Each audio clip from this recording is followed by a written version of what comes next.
Bom, pessoal, dando prosseguimento aqui ao nosso estudo referente, né, aos processos aí migratórios de forma globalizada, a gente tem aí, né, alguns ciclos, né, como eu terminei falando na primeira parte dessa aula, desse estudo que nós estamos realizando aqui, para a gente entender um pouco sobre essa questão territorial.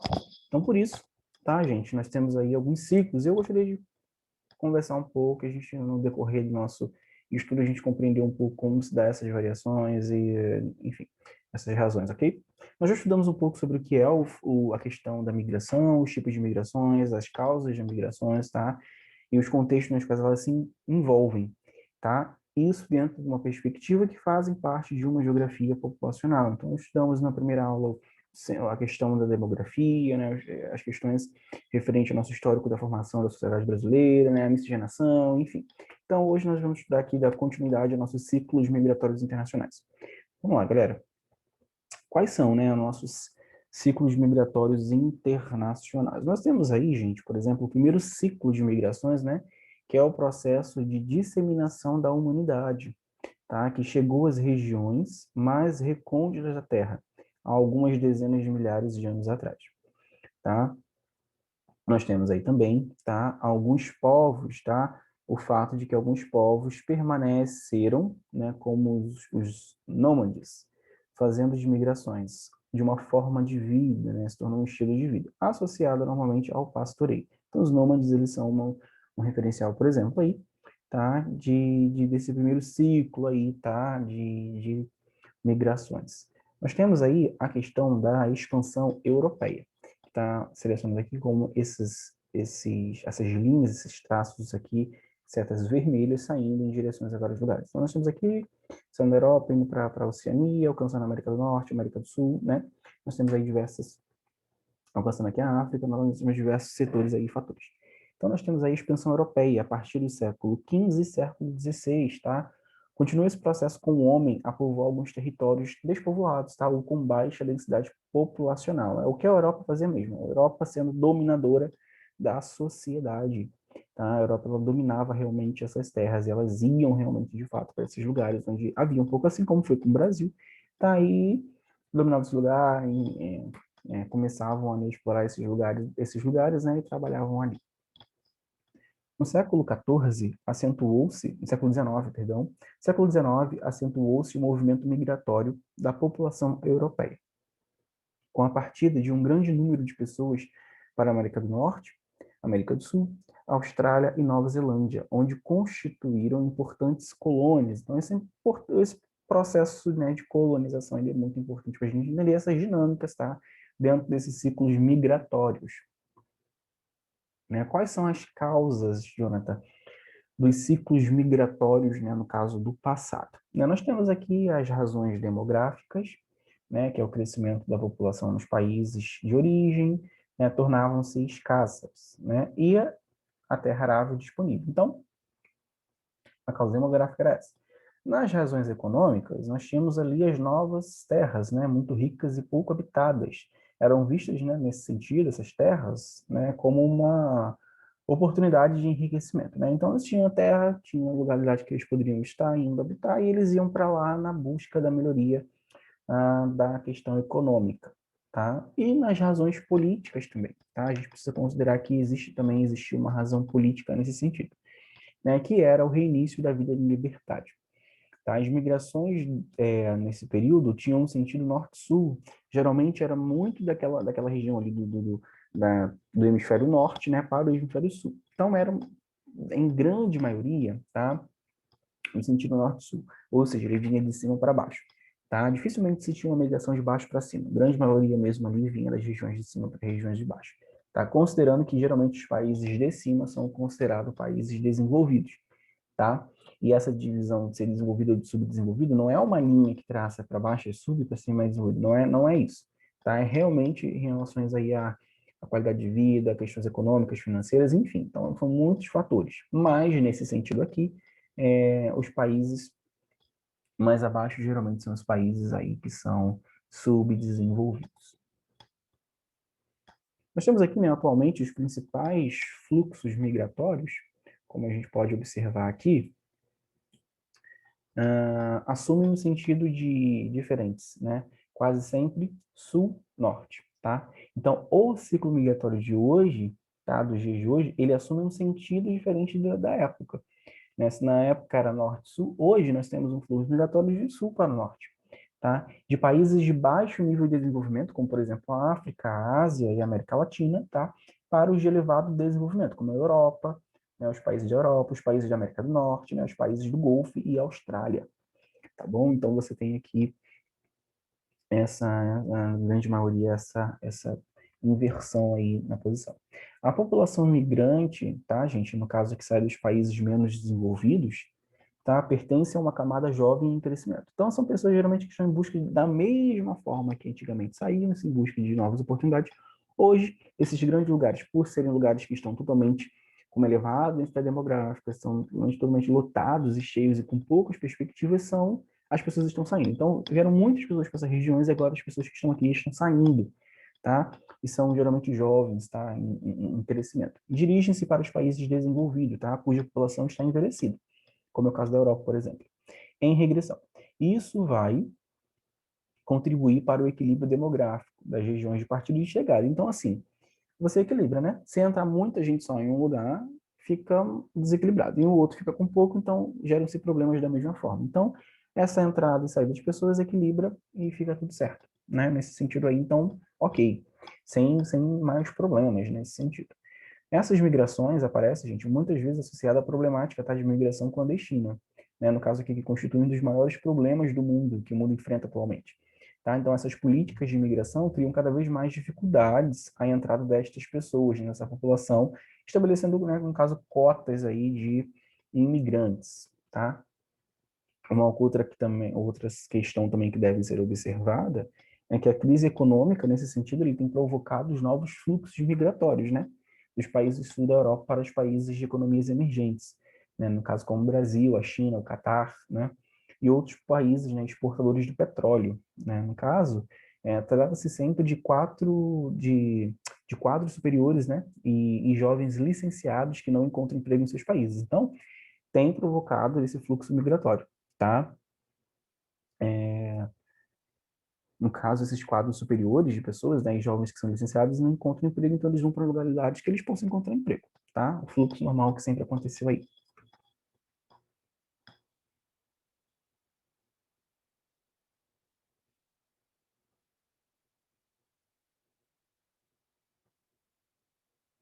Os refugiados, né? Essa é uma questão, gente, polêmica, importante, né? O que que seriam esses refugiados? São pessoas que vêm, que migraram de uma outra região, tá? Por alguma razão, tá? Pode ser aquelas lá que vieram por razões políticas, bélicas, enfim, religiosas, perseguições, enfim. São pessoas que precisam de refúgio, são pessoas que precisam de abrigo em uma localidade oriunda de outra, tá? Então, a ONU, tá? A Organização das Nações Unidas, estima em cerca de 15 milhões, tá? O número de refugiados no mundo, divididos aí pelos países, tá? Aqui nós temos uma fotografia de um campo, tá? Um campo de refúgio aqui, do campo de refugiados na Síria, tá? Nós temos um gráfico aqui que diz que no Paquistão, ó, refugiados no mundo por países de acolhimento, tá? Então, 1.702.700 pessoas oriundas do Paquistão. O Irã, 886.500. A Síria, 755.400. A Alemanha, 571.700. Quênia, 566.500. Jordânia, 451.000. Chad, 366.500 na África. China, 301.000. Etiópia, 238.800. Estados Unidos, 264.800. Então, essa é refugiados no mundo por país de acolhimento, né? É a estimativa governamental, tá, gente? 300.000 refugiados vietnamitas que estão bem integrados e recebem proteção do governo. Estimativa tá aí, tá, dessas organizações responsáveis por esse setor. Uma questão importante da gente frisar e conversar aqui é sobre essa questão da imigração em Portugal, né? Lembrando que imigração é diferente de imigração. Imigração é quando você entra, imigração é quando você sai, tá? A imigração em Portugal. Bom, nesse sentido, aqui, nós temos ali a Europa, né? Pintado ali de verde, numa legenda, por cores. Nós temos a América, do Norte e do Sul, pintado ali de um rosa claro. Nós temos lilás a Oceania, nós temos também verde a África e temos o continente asiático como amarelo. Gente, é muito importante a gente olhar, analisar e saber interpretar esses mapas, né? Esses fluxos que estão aqui são chamados, né, de fluxos migratórios, eles estão simbolizados ali, legendados por cores diferentes para a compreensão da análise. E o primeiro, tá? O primeiro grande fluxo aconteceu com os descobrimentos, né? Nós estamos falando aqui da emigração, quando a pessoa sai, a saída. Então, a saída de Portugal. Então, os primeiros grandes fluxos aconteceram, tá? Quando aconteceram os descobrimentos, né? E o povoamento dos espaços recém-descobertos nas ilhas atlânticas, né?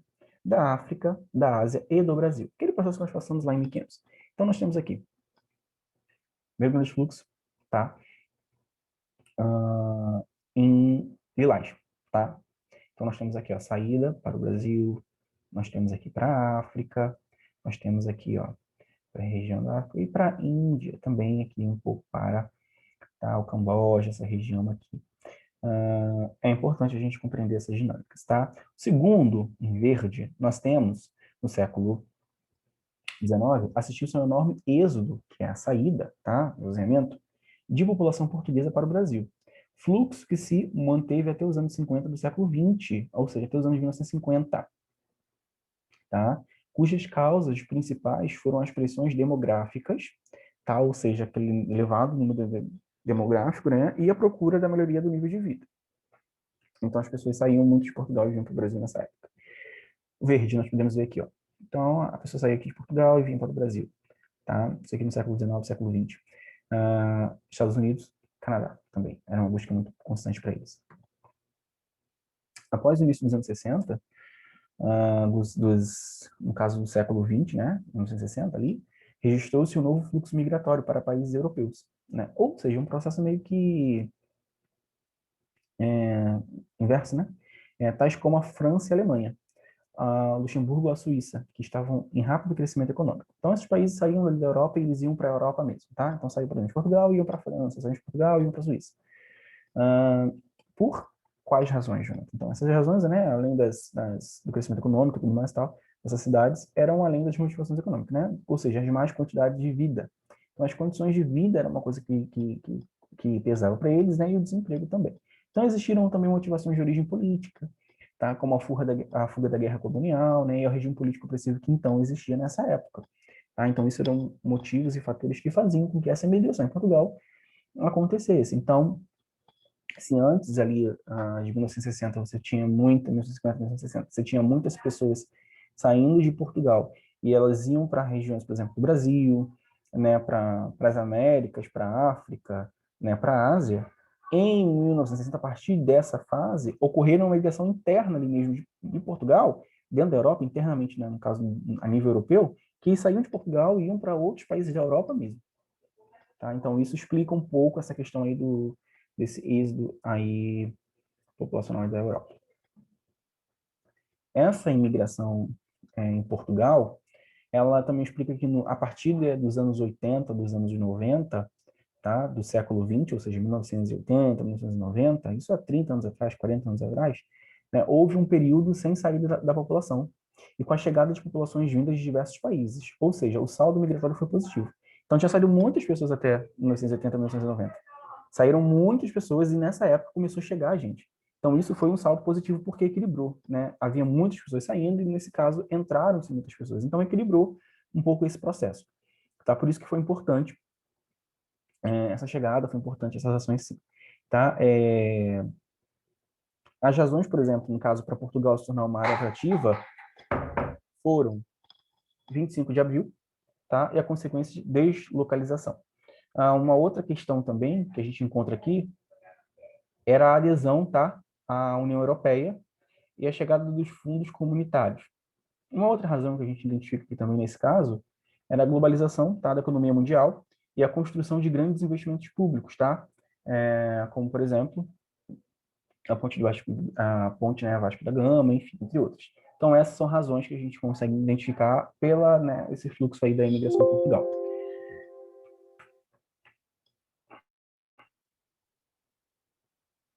Nesse sentido, é muito fácil a gente analisar e pensar, né, essas ações aí de formas presentes.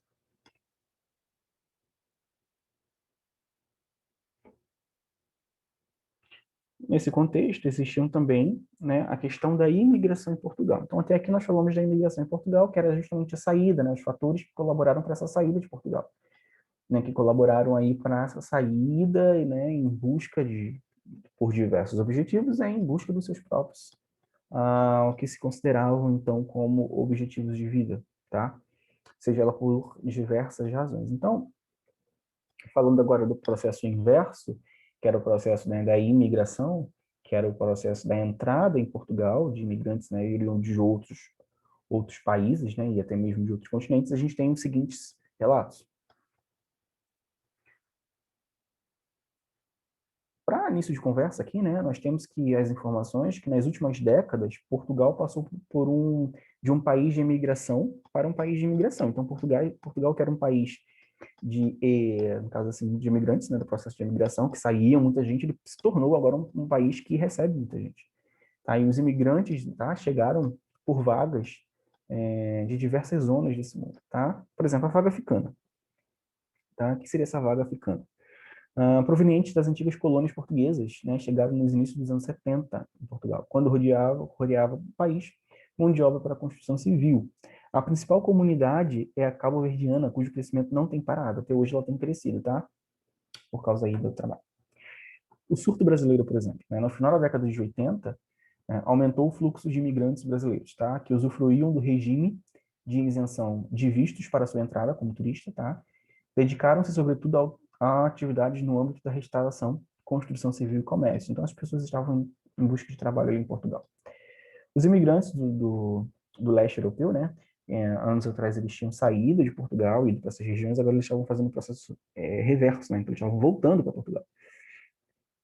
E nos anos 90 vieram para Portugal imigrantes, né, dos países da Europa, na parte leste, né, que seria a Ucrânia, a Moldávia, a Rússia, a Romênia. Possuíam um grau de instrução muito superior à média portuguesa, né? Eles tinham uma educação de qualidade. Então, o grau de instrução era maior, de fato, mas, devido às dificuldades linguísticas, né, foram inseridos na construção civil. Então, eles tinham muito conhecimento, mas eles não tinham a prática da língua. Então, o conhecimento deles acabava ficando um pouco limitado, porque eles não conseguiam se expressar, entender, então não havia essa comunicação. Então, por isso, eles ficavam acabando ficando na construção civil mesmo. Nos trabalhos de limpeza, né, e também na parte da agricultura.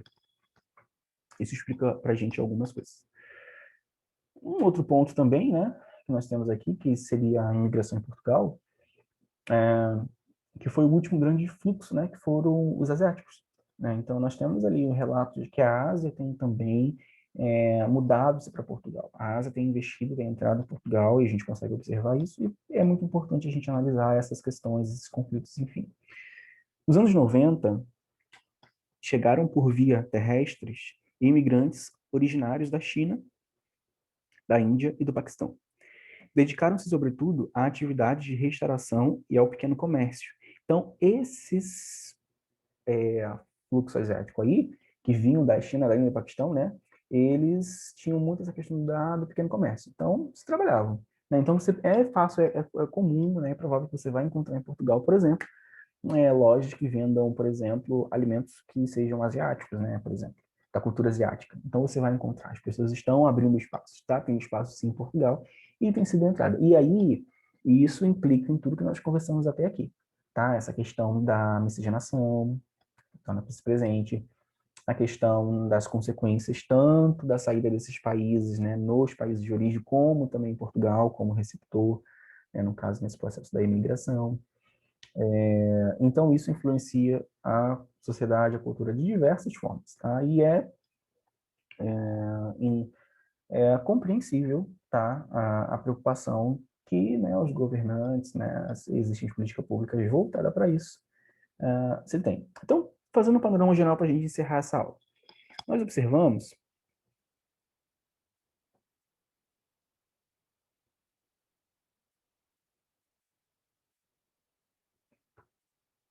as causas das migrações, como conversamos aqui, tá?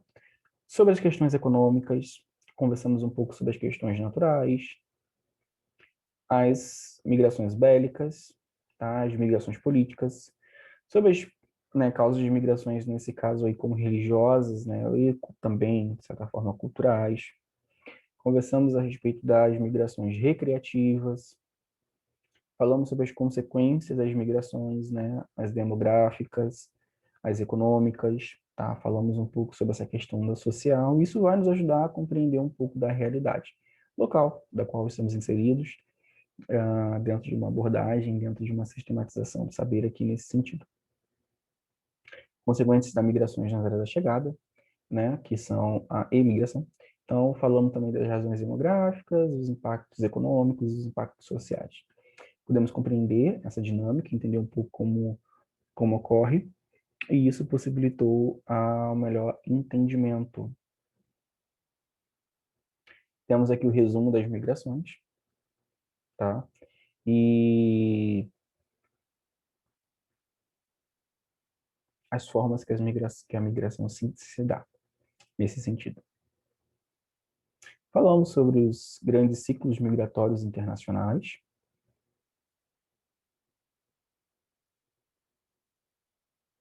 bem expressos aí na tela.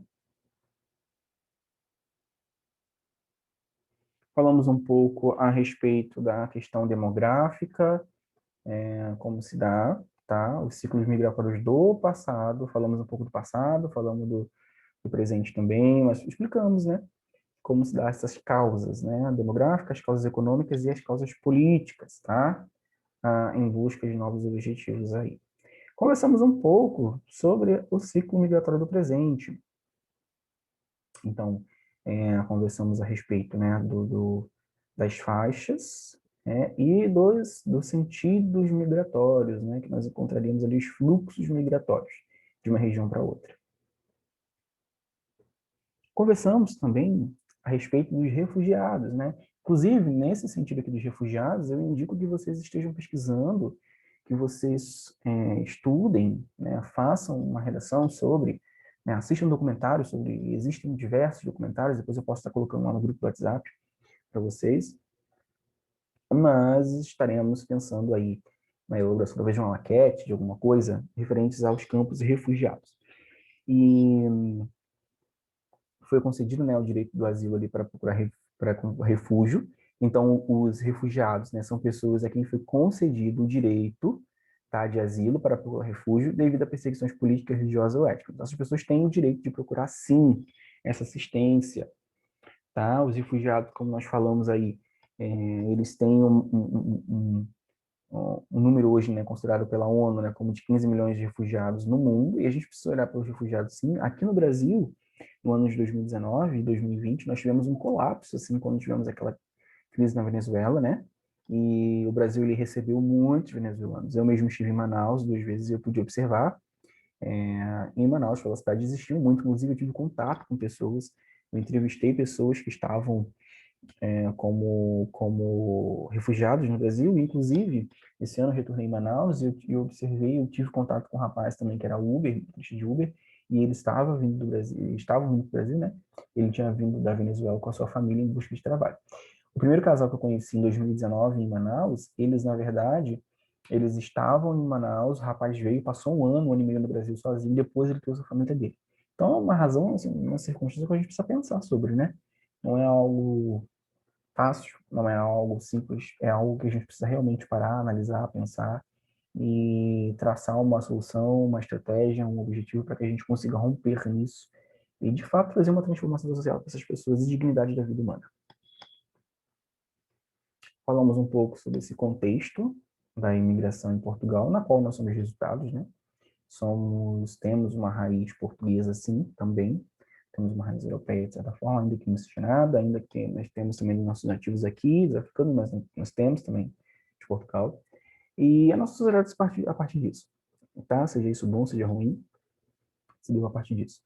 E a gente conseguiu contemplar um pouco como era esse processo, tá? De imigração em Portugal. Quando as pessoas saíam de Portugal, as razões pelas quais as pessoas decidiam sair de Portugal, em grande maioria para explorar outras localidades, né? Em busca e a gente conseguiu entender um pouco, né, as dinâmicas que se dá, as consequências, os pontos positivos, os pontos negativos e como que ocorre dentro desse processo todo aí. Conversamos também, né, sobre a imigração de Portugal nos anos 80, então a gente conseguiu ter uma compreensão globalizada, né, e mundialmente até nessa perspectiva aí, foi interessante analisarmos e pensarmos, né, sobre essa população vinda, né, de diversos lugares e se instalando em Portugal, estando em Portugal, uma vez que Portugal era um grande enviadora de pessoas para outras regiões, Portugal começou a se tornar depois, de certa forma, receptora, como a gente vai ver nos próximos slides. Bom, como eu falei, agora a gente vai ver Portugal como receptora, né? Agora a gente vai ver como Portugal recebendo. Portugal que tanto investiu e enviou pessoas, agora começou a receber. Então nós temos aí essa questão, né, os relatos das últimas décadas como um país de imigração para um país de imigração. Né? Houve essa troca. Esses imigrantes, né, como eu falei, chegaram por vagas, né, por complexo, por grupos de diversas zonas do mundo, em diversos continentes, né? Então nós temos a vaga africana, que enviou muitas pessoas a Portugal. Nós temos também o surto, né, brasileiro, a vaga aqui da América do Sul, que em muitas pessoas têm ido morar em Portugal, muitas pessoas têm ido realmente em busca de melhores qualidades de vida e estudos, né? E é importante e é aceitável isso. Temos também os próprios imigrantes do leste da Europa, né? Como ali a Rússia, a Moldávia, a Ucrânia, a Romênia, e são pessoas que têm grau de instrução, só que estão encontrando dificuldades em ir para Portugal na atualidade. Então, veja que esse curso ele é um curso que está dando informações a respeito mundialmente. Tá? E para a gente compreender a nossa sociedade, a nossa cultura hoje, a gente precisa entender, tá? E fazer esse recorte. Então, começamos com esse recorte mundial, fizemos sim uma conotação da população brasileira, para a gente entender de onde nós partimos, tá? Fizemos os links mundialmente falando, né? Porque nosso histórico foi o início aqui, nossa história em termos de nação, mas tínhamos uma história aí mundialmente. Né? Então, falei como que se formou a população brasileira e da onde que vinham essas populações que formaram a população brasileira. A partir de agora, a gente vai começar a decorrer e fazer recortes mais específicos, até que nós cheguemos a uma comunidade específica aqui em São Gonçalo, em Santa Luzia, para que a gente entenda quais são os problemas que nós encontramos aqui, vivenciamos aqui, como aluno do ensino médio, ele está inserido nesse processo. Por isso que é importante pensarmos essa questão.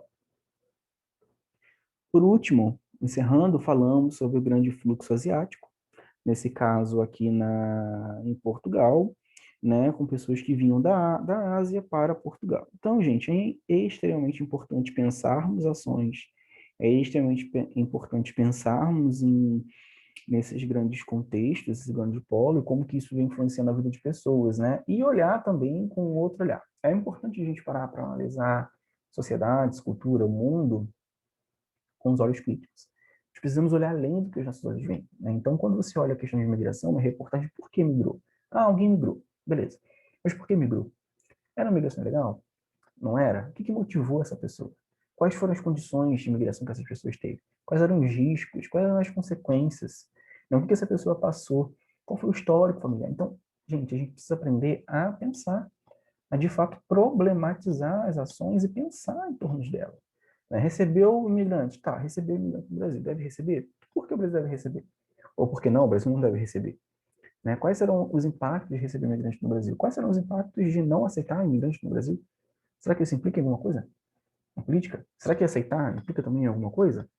Né? E pensar essas ações. Pensar exatamente quais são as questões aí referentes que a gente encontra, né, na sociedade, entendendo que as nossas ações elas vão trazer impactos positivos ou negativos, mas vão identificar impactos e a gente precisa aprender a lidar com esses impactos.